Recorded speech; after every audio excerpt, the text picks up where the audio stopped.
qui est présidente des FCE Marseille. Aurore Sun.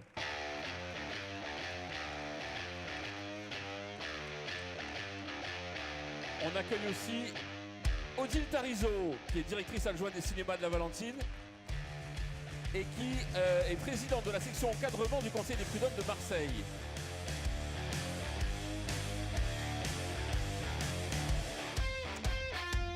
Voilà, tout à l'heure, ils ont pas parlé, ils sont tous les deux vice-présidents du PE13. On va les appeler, c'est monsieur Jean-Philippe Salducci, vice-président du PE13 en charge des mandats et du dialogue social.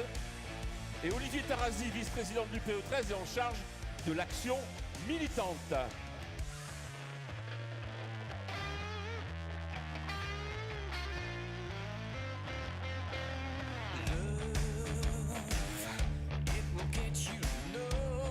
Merci messieurs. Olivier peut se mettre là, s'il le souhaite. Alors bon, pas être désagréable, mais vous avez peut-être pas vu, à part tout à l'heure, si ma mémoire est bonne, Michaela, hein, mais on n'a pas vu beaucoup de dames se présenter sur cette noble tribune, et on est content d'avoir Aurore et Odile avec nous. Aurore, vous êtes présidente des FCE Marseille, donc le monde de l'entreprise, vous le dites assez régulièrement, ne fait pas forcément aux femmes la place qu'ils devraient, au moins en tout cas dans les directions d'entreprise. Je crois qu'il y a seulement 25% de femmes qui sont dirigeantes d'entreprise. Vous avez envie de faire changer les lignes en la matière, c'est ça ? Aujourd'hui, 48% de la population active est représentée par des femmes. Et en effet, au niveau en France, c'est 30% des femmes, en tout cas 30% des chefs d'entreprise qui sont représentés par des femmes. À Marseille, sur notre territoire, c'est 25%. Si on prend les 143 000 entreprises qu'il y a à Marseille, ça fait, si je sais compter, 35 750 entreprises dirigées par des femmes. Ça pèse un peu sur l'économie, non ? Me semble. Donc, le réseau des femmes chefs d'entreprise, c'est le premier réseau féminin de France, mais il en existe plusieurs à Marseille. Et c'est un réseau qui a été créé en 1945, donc 1950 à Marseille. 70 ans que les femmes ont besoin d'être représentées, de se retrouver entre elles. On se rend compte qu'il y a vraiment un besoin, une envie d'être fédérées, et notamment en ce moment avec ce qui se passe à la Chambre de commerce, on voit bien il se passe des choses, oui. Et ne serait-ce que ce soir, si vous vous souvenez bien l'année dernière, on voit qu'un petit peu les choses changent. Il y a quelques femmes ici ce soir, il n'y en avait pas l'année dernière, j'ose le dire. D'accord. Donc l'idée c'est de dire, finalement, c'est quoi votre objectif ? C'est de féminiser ce monde-là ou c'est d'apporter de la mixité finalement ? En tout cas, c'est d'être justement représenté. Vous regardez ici, on le voit, j'essaie de prendre des photos, mais on ne voit rien, mais on le verra, peut-être on peut le voir avec les caméras. Que vous regardiez à votre gauche ou à votre droite, il y a des femmes et elles sont vraiment là, il n'y a plus de sujet. Donc si les hommes ne l'avaient pas remarqué, si certains avaient oublié, maintenant il n'y a plus de sujet. On a fait avec plusieurs réseaux féminins une réunion il n'y a pas longtemps qui s'appelait le collectif des femmes engagées. Et on a pu en 15 jours organiser ça très rapidement avec des élus de la Chambre de commerce. Et on a rassemblé déjà 150 CV rien que pour la Chambre de commerce pour les mandats. Donc des femmes qui veulent s'engager, il y en a. Et des réseaux comme les femmes chefs d'entreprise ou d'autres réseaux féminins permettre de flécher des femmes pour avoir des mandats, que ce soit dans les instances paritaires ou dans les conseils d'administration. On a une loi l'année prochaine qui vise à avoir des femmes dans les conseils d'administration. Il y a d'ailleurs 40%, je crois, c'est ça ? 40%. Pour les entreprises de plus de 200 salariés, c'est ça ? C'est ça, en effet. Et il y a d'ailleurs un événement à la SMC le 29 juin qui s'appelle le Carrefour des mandats, qui vise ici aussi à flécher des femmes qui pourraient être mandatables dans les conseils d'administration. Donc des femmes sur le territoire qui sont influentes, qui font partie de l'économie, il y en a plein. Donc, oui, c'est ça, parce que souvent on avait l'habitude de dire « Ah bah oui, mais on ne peut pas prendre de femmes parce qu'il n'y en a pas beaucoup ». Ce soir, vous nous dites effectivement complètement l'inverse. Hein. Alors, je dis deux choses. La première, c'est que vous ne pouvez plus dire « il n'y en avait pas beaucoup ». Les CV, on les a. Et elles sont toutes là. Donc ça, c'est plus possible de le dire. Maintenant, et je mesure, s'il était dit qu'on n'arrivait pas à les trouver ou à aller les chercher, maintenant, avec des réseaux comme celui des femmes chefs d'entreprise ou encore les autres réseaux féminins, nous, on a pour rôle de les sensibiliser à la prise de mandat, à la prise de parole, à se sentir plus légitimes. Hein. C'est encore des choses qui sont difficiles pour les femmes de comprendre et d'intégrer cette légitimité. Mais donc, ça y est, on y est, là, c'est fini. Ça y est, vous les préparez et vous êtes l'ensemble effectivement prêtes pour les grandes échéances dont vous avez parlé tout à l'heure. On vous applaudit. Merci beaucoup, Orson. Alors Odile Tarizo, elle s'engage aussi d'une manière un petit peu différente dans un conseil des prud'hommes, présidente de la section commerce du conseil des prud'hommes de Marseille, c'est ça? Pas du tout. Encadrement, c'est Tout ça? faux. Encadrement. Alors, effectivement, Encadrement. voilà, présidente de la section encadrement de Marseille. Donc, prud'homme, je ne pense pas que ce soit le mot favori de l'Assemblée de ce soir. En général, vous n'appréciez pas vraiment. Donc, effectivement, c'est un mandat qui n'est ni facile, ni sexy, ça je l'avoue. Mais c'est plutôt un mandat de combat qui est au cœur de l'entreprise pour effectivement défendre les valeurs de l'entreprise. Donc, Et en ce moment, on peut dire que entre le climat social qui est tendu, entre ce qu'on vous prépare avec la loi El Khomri, si j'ose dire, vous avez encore des dossiers sous le coude. Hein. alors la prochaine fois, on bosse mieux les dossiers, Thierry, parce que c'est pas la loi El Khomri, c'est la loi Macron. D'accord. Donc, Bon. sur la loi Macron... Celle-là, moi, je la connaissais, alors j'ai essayé de la placer. Voilà. Donc sur la loi Macron, effectivement, les décrets ont mis 1 an pour paraître, sont parus le 20 mai, et ils sont immédiatement applicables. Donc c'était après L 22, il fallait déjà faire du rétroactif. Et au 1er août, toute la procédure prud'homale change. Et donc effectivement, il y a un énorme travail à faire entre les conseillers, aussi bien, donc c'est un mandat paritaire, employeur-salarié, le greffe, et l'ordre des avocats avec qui nous travaillons. Donc, dans un contexte social aujourd'hui qui effectivement se ressent un petit peu, nous, dans la qualité de nos délibérés, dans la qualité de des décisions qui peuvent être prises. Vous avez le sentiment qu'au niveau des relations sociales, justement, les rapports sont tendus aujourd'hui entre les salariés ou les employeurs, ou pas plus que d'habitude? Alors, les relations ne sont pas tendues avec 4 sur 5. Voilà. Vous traduisez. C'est le 1 sur 5 qui pose problème. Voilà. Merci beaucoup. Alors, je voulais juste ajouter quand même quelque chose, parce que je pense que c'est un mandat qui est très très important au niveau de l'UPE 13, parce que c'est un mandat qui permet la défense des entreprises, avec une équipe à l'intérieur de l'UPE 13, des mandats qui est très très importante, qui peut vous aider. Et si j'avais un seul message, c'est qu'effectivement, il faut anticiper les dossiers. Il ne faut pas attendre que nous ayons les dossiers déjà en conciliation en bureau de jugement. Et l'UP a un rôle majeur au niveau effectivement de l'apport, de la valeur ajoutée. C'est venez avant, avec les dossiers, on les démine, on les accompagne avec les conseillers. Et ça, je pense que c'est vraiment une valeur ajoutée pour vous en tant que chef d'entreprise. Pas attendre le dernier moment quand... Pas du tout. Voilà, ça c'est le message que je voulais passer.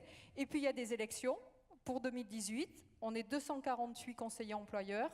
Il y a 248 employeurs, soit à renouveler, soit nouveaux employeurs, dont 50% de femmes. Et là, je rejoins Aurore.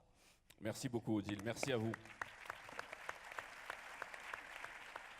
Alors, Jean-Philippe Salducci, vice-président au mandat et au dialogue social. Alors, j'ai l'impression qu'effectivement, le dialogue social, et c'est là à vous, je vais vous la poser, la loi El Khomri, parce que là, par contre, elle n'est pas encore appliquée, ça ne rentre pas dans les prud'hommes tout de suite, mais j'ai l'impression qu'ils sont en train de vous inventer des choses tout à fait intéressantes en matière de dialogue social, notamment le mandatement des salariés. Donc, dans les TPE, PME, il faudra que les salariés pourront aller voir un syndicat pour faire du dialogue social avec vous dans vos entreprises, c'est ça ?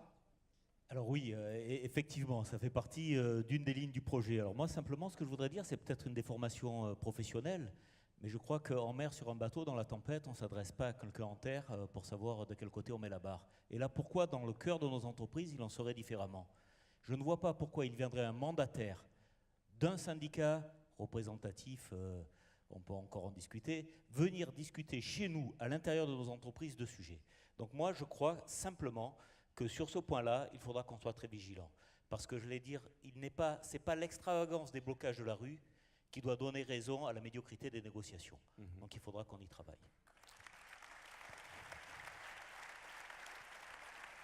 Ben, ça peut le dire. Alors, ça veut dire que si j'ai bien compris que dans les PME, là où justement il n'y avait pas de représentation syndicale, dorénavant, il y aura le risque, si je vous écoute, d'avoir une représentation syndicale et donc un dialogue social qui, pour vous, ne se fait pas de cette façon-là dans une TPE-PME.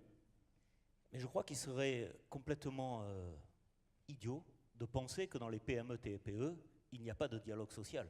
Je veux dire, il n'y a pas besoin d'un syndicat pour avoir un dialogue social. Dans ces petites boîtes, tous les jours, le patron rencontre ses salariés. Tous les jours, il discute de l'avenir de l'entreprise. Et pourquoi quelqu'un venant de l'extérieur serait mieux que chacun des salariés ce qui sera bien pour lui? Alors effectivement, la loi, c'est ce qu'elle prévoit. Alors elle avait d'autres bonnes choses, mais celle-là en est mauvaise. Par exemple, ce qui va libérer notre économie, ce n'est pas de discuter avec les salariés, mais c'est de pouvoir créer de l'emploi lorsqu'on en a besoin. et c'est pouvoir aussi réduire cet emploi lorsqu'on n'en a plus besoin. Je veux dire, c'est aussi dangereux d'embaucher des salariés sans savoir l'avenir que de charger le chargeur ou le barillet pour jouer à la roulette russe avec 5 balles au lieu de 1. Je pense qu'il faut qu'on arrête, oui. Il faut qu'on arrête. Alors, il y a quelque chose qui s'est arrêté. Vous parliez de bateaux tout à l'heure. Il paraît que ça y est, la grève est terminée dans le terminal pétrolier de Fos. Les bateaux peuvent décharger. Et ça vous a donné des idées, je crois, sur l'unique entreprise de manutention, en tout cas d'organisme de manutention, qui s'appelle Fluxel. Je croyais que c'était privé. Moi, non, c'est le port, c'est l'État qui gère ça toujours, c'est ça? Alors oui, disons que Fluxel, c'est, pour simplifier, c'est le robinet qui permet de connecter le bateau à la terre. Donc pour aller, j'allais dire, desservir bien dans les hydrocarbures, là. Hein. Voilà, dans les hydrocarbures. Pour aller desservir l'Interland en hydrocarbures, il faut à tout prix connecter, j'allais dire, le tuyau d'arrosage du bateau jusqu'à la citerne. Et ça, c'est un opérateur unique qui est sur le port de Marseille en situation de monopole. Et cet opérateur, effectivement, il a un partenariat public-privé, mais avec une majorité donc publique. Il n'était pas question dans la réforme de la manutention portuaire et de la réforme portuaire que le privé soit majoritaire, justement? Alors justement, oui, tout à fait. Lors de la réforme portuaire d'il y a 5 ans, il y a eu quelque chose d'extraordinaire, c'est qu'on a transféré les salariés des manutentions donc, qui se trouvaient donc, publics sur du privé. C'est exactement ce qui s'est passé sur les terminaux conteneurs. Et d'ailleurs, vous pouvez remarquer que les terminaux conteneurs n'ont pas été bloqués. Ils ont été certes ralentis lors des jours de grève nationaux, mais pas bloqués. Les dockers ont repris le boulot, se sont mis au boulot. Ils ont compris l'intérêt qu'il y avait à avoir des clients, parce que le trafic n'est pas captif. Au niveau du pétrole, c'est un peu différent, parce que la réforme portuaire n'a pas abouti. Ça n'a pas été donné 100% à des capitaux privés et à des manutentionnaires privés, mais ça a été dans un partenariat public-privé avec une prédominance publique. Et là, bien entendu, on a un blocage. Je vous rappelle, 24 jours de grève sans qu'aucun bateau ne soit connecté sur le pétrole. C'est historique, ça. C'est historique. Ça n'était jamais vu. C'est d'autant... Alors, jamais vu, non. Peut-être pas, malheureusement, non. Sur le port de Marseille, ça s'est vu. Mais ce qui est historique, c'est pas ça. On a toujours des records qu'on oublie, quoi. Voilà. Ce qui est historique, c'est pas ça. Ce qui est historique, c'est que pour la première fois dans le port de Marseille, sur un mouvement de grève de cette ampleur, nous n'avons pas eu le port bloqué. En aucun cas, il y a eu les portes soudées. En aucun cas, il y a eu des tonnes de pneus brûlés.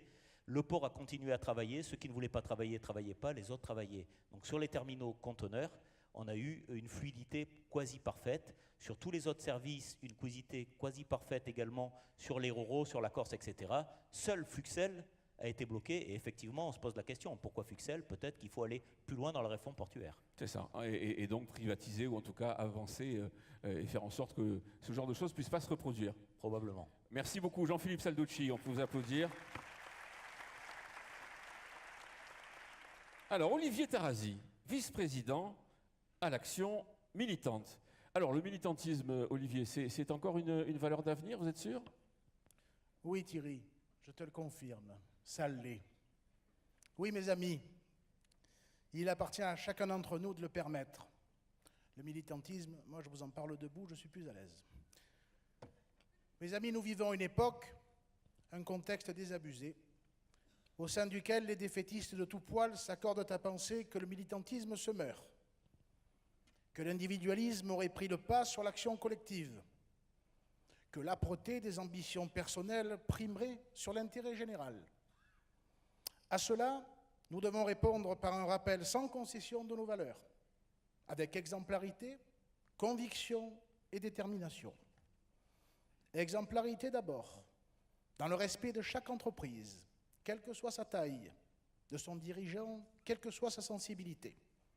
Ainsi, les temps forts paroles de militants permettront l'expression de chacun sur des sujets d'actualité. Vous allez pouvoir vous exprimer directement et vous serez entendus. Nous irons à la rencontre des territoires, les opinions recueillies enrichiront les positions du mouvement. Conviction ensuite, par la proximité nécessaire avec les adhérents, lors des permanences d'élus, pour être à l'écoute des besoins, des attentes, construire le lien et accroître la force de l'UPE 13. Ces rencontres avec celles et ceux qu'il faudra épauler permettront de renforcer notre mission d'assistance tout en mesurant la réalité du terrain, meilleur indicateur qui soit. Détermination enfin, dans la volonté de faire émerger la génération d'engagés de demain, mieux accompagnés par nos instances. Ce sera le campus militant. Celles et ceux qui souhaiteront représenter et défendre les valeurs de l'entreprise seront aidés dans l'expertise de la gestion du stress, de la prise de parole, de la négociation, car un mandat exige de la ferveur militante adossée à de multiples talents. Notre credo, c'est que le militantisme résonne en chacun d'entre nous, à condition qu'il rassemble, à condition qu'il fasse l'économie de l'importance de soi au profit de la cohésion de la famille. Cette grande famille des entrepreneurs de l'UPE 13, dont vous faites tous partie, à condition que le militantisme soit incarné par des dirigeants dont la seule ambition soit de révéler les talents du futur, femmes et hommes d'envergure qui porteront le patronat de demain et qui nous rendront fiers. Voilà, chers amis, quelles sont nos convictions et nos actions militantes. Voilà, chers amis, ce qui constitue la seule, la véritable colonne vertébrale de cette maison. Une UPE à l'écoute et au service des siens. Voilà, chers amis, ce que nous vous invitons à réussir, tous unis, derrière le patron, derrière le président de l'UPE 13, Johan Bensivenga, que j'appelle à me rejoindre.